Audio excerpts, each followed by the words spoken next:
This is the Audacity Show. I am your host, Meah Dunlap. This show is bringing you stories from young people who are under 30 and living their lives with audacity. Welcome to the Audacity Show, where I am your host, Meah Dunlap. I have the special privilege of introducing you to Miss Meah Denee. She's a visual artisan. She's making major moves in New York City, and I'm so excited to share with you her journey. Hello, Miss Meah. Hey, I'm so glad to be here. I'm so glad you're here. here. This is really exciting what you're doing right now. Thank you so much, and I'm excited to hear more about your journey and for you to share with the world about what you're up to. So tell us a little bit more about your visual artisan world. I've always been inspired by my family. My dad was like a photographer at heart. He was always taking pictures everywhere. And then I was always that kid watching TV and movies, and I was like, that ain't real. That's not what really happens. So, I've just always been kind of attracted to entertainment and people's stories and just being inspired by the little things of people's lives that sometimes we take for granted. So I think that's what's like kind of inspired me to do entertainment. So you're 27, you're from Wayford, North Carolina. How did you end up in New York City? I always knew I was going to come to New York. My family is from New York. I was just raised in Wayford. It's a very small town. We literally had one high school. So I knew there wasn't opportunities for me like I wanted. So once I graduated from college, I did an internship in Cali for a few months, and then I went straight to New York. This makes me think about what was happening during your graduation and internship time. Let's zoom into that moment where you got the call about your father. Yeah, so there were a few calls that I got. So a week before I graduated from UNC, I got a call that my dad went into a coma. And so that was the first blow and hit because, he didn't get to see me graduate. He was in a coma for about 6 months. And it was just, it really tested me to see what I was made of. And, the love that I have for him is kind of what pushed me. So that was the first call. He went into the coma. So it was really tough because I had a decision. I had an internship lined up, and I was like, so do I go to Cali and not spend time with my dad? Because in my mind, I'm like, oh, if he just knows I'm here, he'll get better. And so, my mom was just like, no, you have to go to Cali. And so I did that for 3 months. And I just made the decision to move back to the East Coast because I was like, I want to be closer to my dad. So I moved to New York, and I got the second call 2 months after I moved to New York that he had passed. So it was a very trying time. So take me to the moment that you got the call that your father passed away. What happened? So I'm a true believer in signs and signals and believing, listening to your intuition and things like that.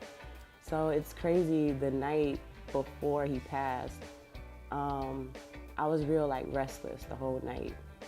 I was just up, and it wasn't it's a weird feeling. It wasn't like I was sad or anything or upset. I was just in this weird limbo stage, and I was just restless the whole night. And then around 1 or 2 in the morning, I kind of just had felt a peace over my body. And of course I didn't know anything. I didn't know what was going on. And the next morning I got the phone call that my dad had passed, and it was just wow, I felt his spirit, you know what I'm saying? So I feel like that was a gift he kind of gave me before he left. Yeah. So, yeah. So from there you went to New York. You stayed in New York. What happened? Yeah, I stayed in New York. I got a job at Gap Outlet. I was so happy because I had went 6 months, could not find a job. And so I was finally you know what, let me just try to get a retail job. Got a job at Gap Outlet, got a job as a cashier at a restaurant, got a job doing after school with kids. So I had 3 jobs at How this come? point. Why? I needed to get equipment. I was like, if I can't get a job in the industry, I'm gonna create my own opportunities. So I was working 3 jobs, saving Wow. up money to buy my own equipment. And yeah, I did that for like a whole summer, got my camera, and I've been freelancing ever since. Wow, that's so powerful. You really just said, this is what I want, and I'm going to do whatever it takes to get it. That's so powerful. Yeah. What would your father be saying about you or to you right now? He'd be like, yo, he'd be like, me? He used to call me Me, just Me. I didn't think I could have a nickname, but he just called me Me. But he would be definitely proud of me. I know he would. So. What's really interesting about what you're sharing, Meah, is you are the definition of middle-class story, going from where you are and starting with what you have to creating the life of your dreams. Is this your dream? Yeah, it is. It really is. And I'm really proud of it because sometimes I have to sit back and tell myself, like, this is your life. You know, it's so funny. I listened to a Tracy Ellis Ross speech that she gave at Glamour magazine this past week, and she was talking about how her life is hers. You know, like I remember that. Yes, exactly. And sometimes you don't realize you're grinding so much. You're just trying to survive that you don't realize, like, this is my life. Yeah. And the decisions that I make affect it. So I'm just happy that I'm able to make decisions and create opportunities for myself. It's so powerful. We talked about how you create these opportunities for yourself through what you call the divine or the intuition or God or spirit. Tell me more about your connection with the divine. Christianity is very, you know, deep in our roots. And so I've always been raised in a Christian household. To the sense, like, I'm not gonna say that. I've had Christian values. Okay. I wasn't going to church every Sunday. I wasn't that type of person, but you know, the older I got, the more I understood that God is very important. And so I constantly make an effort to, you know, not just pray and meditate, but also to listen, to look at a lot of signs. And like, you know, anything from, you know, just having a young child smile at you is a blessing, you know, and sometimes we get caught up in not seeing the blessings and seeing the signs. So I try to stay very mindful every day. Well, you certainly have a journey that I think so many young folks are dreaming of. I mean, being in the artist world, being in production, and you model also. And so just spanning the gamut of all that you do, I'm sure that young people are looking at you now and thinking, what are the ingredients to becoming a visual artisan? And what are they? One, humble yourself. I was not humble when I got to New York. I thought that just because I had a college degree, I would get a great job. You know, you have to humble yourself and, you know, listen to others, you know, learn from others' wisdom. And even though you have to humble yourself, don't listen to everybody. Because when I first got here, people was like, oh, you can't produce, you can't model, you can't do all of this. And I'm just like, why can't I? Yeah. You know, other people are doing it or have done it. So, you know, don't listen to everybody. Listen to those that support you. But yeah, humble yourself. Don't listen to everybody's critiques. And just keep being fearless and do what you want to do, you know. Keep being fearless, educate yourself, and continue to do what you want to do. So powerful. I'm going to make a couple of statements that I want you to finish in whatever version that feels right to you. Okay. So God is magnificent. I